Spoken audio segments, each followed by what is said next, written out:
Hello friends, મારા કિચનમાં તમારું સ્વાગત છે. બનાવી રહી છું ગુજરાતી સબ્જી બ્રોકલી સાથે. કેટલા લોકોને બ્રોકલીનો ટેસ્ટ પસંદ નથી, પણ આ રેસીપી ટ્રાય કરજો. ચોક્કસ મને ખબર છે કે તમને આ રેસીપી પસંદ આવશે. તો ચાલો શરૂ કરીએ. હું બેસન મસાલો બનાવીશ. પહેલા એના માટે મેં લીધું છે 2 ટેબલસ્પૂન ચણાનો લોટ. એમાં હું ઉમેરીશ 2 ટેબલસ્પૂન સિંગદાણાનો પાવડર. આ રોસ્ટેડ સિંગદાણાનો પાવડર છે.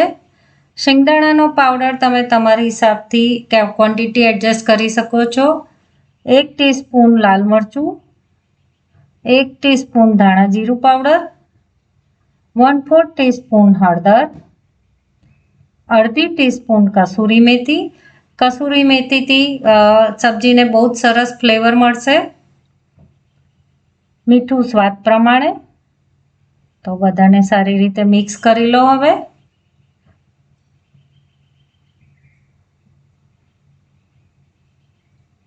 ધ્યાન રાખો ચણાનો લોટ અને મસાલો બધું પ્રોપર મિક્સ થવું જોઈએ અને એમાં લમ્સ પણ ના રહેવા જોઈએ.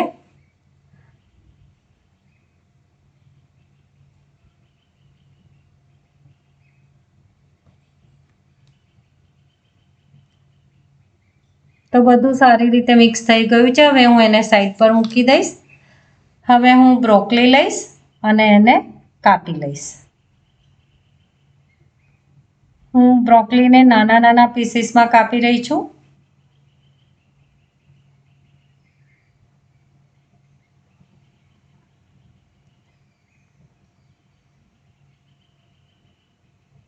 બ્રોકલીને નાના નાના પીસમાં કાપવાથી બાળકોને પણ એનો ટેસ્ટ ભાવશે.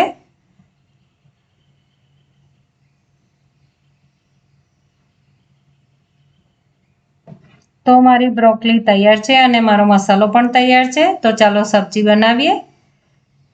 તો આ પેનમાં હું લઈશ 1 ટેબલસ્પૂન તેલ. એમાં હું ઉમેરીશ 1 ટીસ્પૂન અજમો અને 1/4 ટીસ્પૂન હિંગ.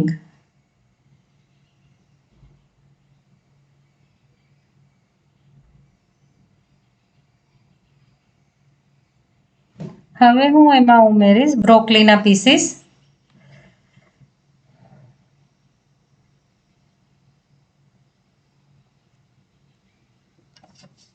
અને એમાં ઉમેરીશ થોડું મીઠું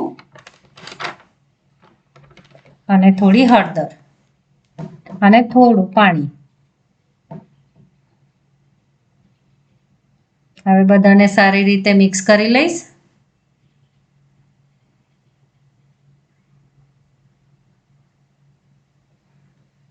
અને ઢાંકણ લગાવીને 3 થી 4 મિનિટ એને કૂક થવા દઈશ. બ્રોકલી થોડી સોફ્ટ થાય ત્યાં સુધી કૂક કરવાનું છે. તો 3 મિનિટ થઈ ગઈ છે. હવે બ્રોકલી થોડી સોફ્ટ થઈ ગઈ છે. હવે એમાં આપણે જે મસાલો બનાવ્યો છે તે ઉમેરીશું. તો હું મસાલો ઉમેરીશ.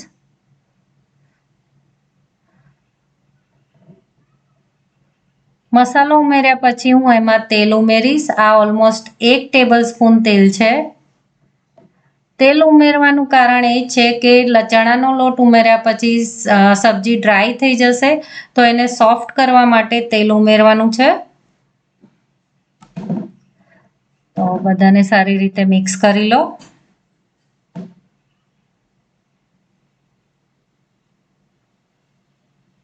અને ધીમા તાપે 2 થી 3 મિનિટ કૂક થવા દો. જ્યાં સુધી પાણી સુકાઈ જાય ત્યાં સુધી એને કૂક કરવાનું છે.